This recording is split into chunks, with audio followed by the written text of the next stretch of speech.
جوڑے آسمانوں پر بنتے ہیں، اس سے متعلق قرآن و حدیث کی کیا تعلیمات ہیں؟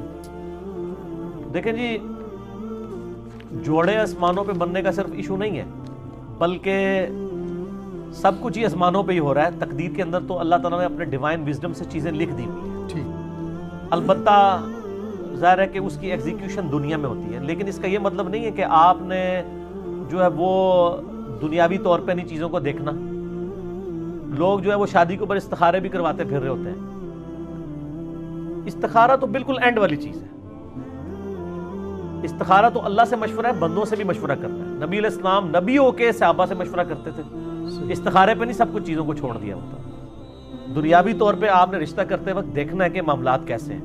وہ مسلم شریف میں 4 چیزیں بتائی گئی ہیں کہ عورت سے 4 وجہ کی وجہ سے لوگ شادی کرتے ہیں: اس کی خوبصورتی کی وجہ سے، اس کی مال کی وجہ سے، اس کی حسب و نسب کی وجہ سے، اس کی دینداری کی وجہ سے۔ پھر آپ نے فرمایا کہ اللہ کے بندو دینداری کو دیکھا کرو، ٹھیک ہو گیا؟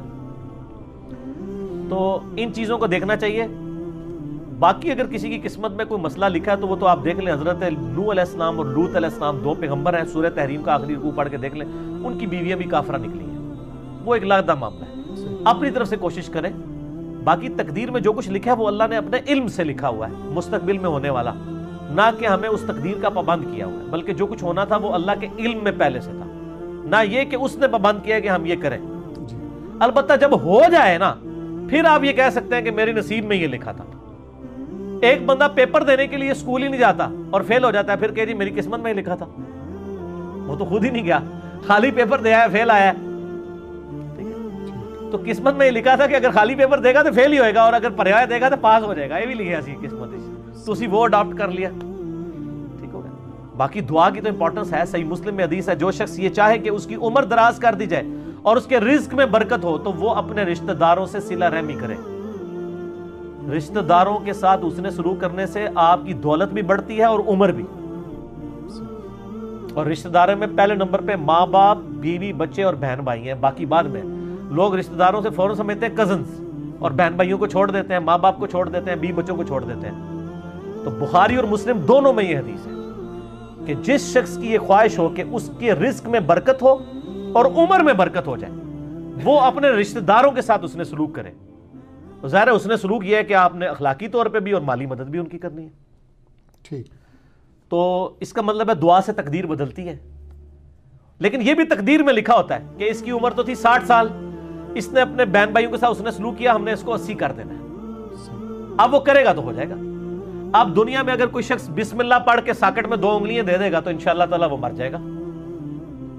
فزیکل فنامنا تو چلیں گے نا، گہانی آفتیں ٹلتی ہیں دعاؤں سے۔ جو آپ آفت اپنے اوپر خود لائیں گے وہ تو نہیں ٹلے گی۔ آپ بسم اللہ الذی لا یضر پڑھ کے تو کوبرا سانپ کے منہ میں ہاتھ دے دیں تو یہ تو نہیں ہے، ناگہانی آفتیں ٹلے گی۔ تو تقدیر کا مسئلہ بھی ہے۔ یہاں پہ بھی جوڑوں پہ لوگ کہتے ہیں نہیں میری قسمت میں لکھا ہوا تھا۔ ہاں جو ہو جائے اس کے بعد آپ کہہ سکتے ہیں، جس طرح بخاری مسلم میں آتے ہیں آدم علیہ السلام نے کہا کہ میری قسمت میں یہ لکھا تھا، تو ظاہر ہے پھر واقعی لکھا ہوا تھا۔ ایک بندے نے بھی غلط کام کیے نہیں اور کہ جی میری قسمت میں لکھا ہے کہ میں کرنا ہے، تو میں کہتا ہوں، ایک بندہ کہتا ہے میری قسمت میں لکھا ہے کل فجر کی نماز میں نے نہیں پڑھنی، تو سر میں ابھی آپ کی قسمت میں بدل دیتا ہوں کہ فجر کی نماز فلاں مسجد کی پہلی صف میں پڑھو، 1 لاکھ روپے لے لینا، یہ لو چیک۔ دنیا کے سارے شیطان مل کے تجھ سے ایک فجر نہیں چھڑوا سکیں گے، تو تیری قسمت اینج بدلی نا۔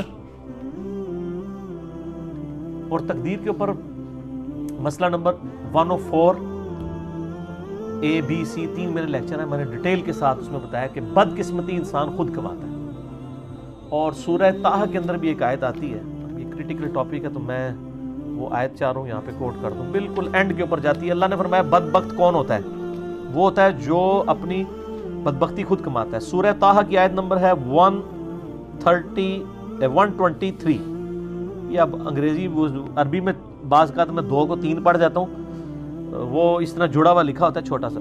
اس میں ہے کہ آدم علیہ السلام کو جب اللہ تعالیٰ نے زمین پہ اتارا تو کہا قَالَ اهْبِطَا مِنْهَا جَمِيعًا، ہم نے کہا کہ اب تم دونوں زمین پر اتر جاؤ، بَعْضُكُمْ لِبَعْضٍ عَدُوٌّ، تم میں سے بعض کا دشمن ہوگا۔ فَإِمَّا يَأْتِيَنَّكُم مِّنِّي هُدًى، اب جب کبھی کوئی ہدایت کی بات میری طرف سے تمہارے پاس آئے گی، یعنی نبیوں کے ذریعے کتابیں، فَمَنِ اتَّبَعَ هُدَايَ، جو کوئی ہدایت کی پیروی کرے گا، فَلَا يَضِلُّ وَلَا يَشْقَى، جو کتابوں کی پیروی کرے گا نہ گمراہ ہوگا نہ بدبخت ہوگا۔ قرآن کی پیروی کرنے والا بدبخت نہیں ہوتا. قرآن کہہ رہا ہے سورہ طٰہٰ آیت نمبر 123 جو نبیوں پر اتری ہوئی کتابوں کی پیروی کرے گا لا یضل ولا یشقی. ٹھیک ہے، نہ وہ گمراہ ہوگا اور نہ شکی ہوگا. کیوں؟ بدبختی انسان خود کماتا ہے. وہ چیز شیطان نے مسجد میں نہیں جانے دیا. میں کہتا ہوں آج اناؤنسمنٹ ہو کے مسجد میں نماز فی نماز کے اوپر 10,000 روپے گورنمنٹ دے گی، شیطان کا پیو بھی نہیں کچھ کر سکتا. اور اس کا سائملٹینیس کنٹراسٹ ہے، اگر ایک نماز چھوڑنے پر اللہ تعالیٰ کی طرف سے دنیا میں ہی عذاب آنا شروع ہو جائے تو کوئی شخص بھی نماز سے غافل نہیں ہوگا.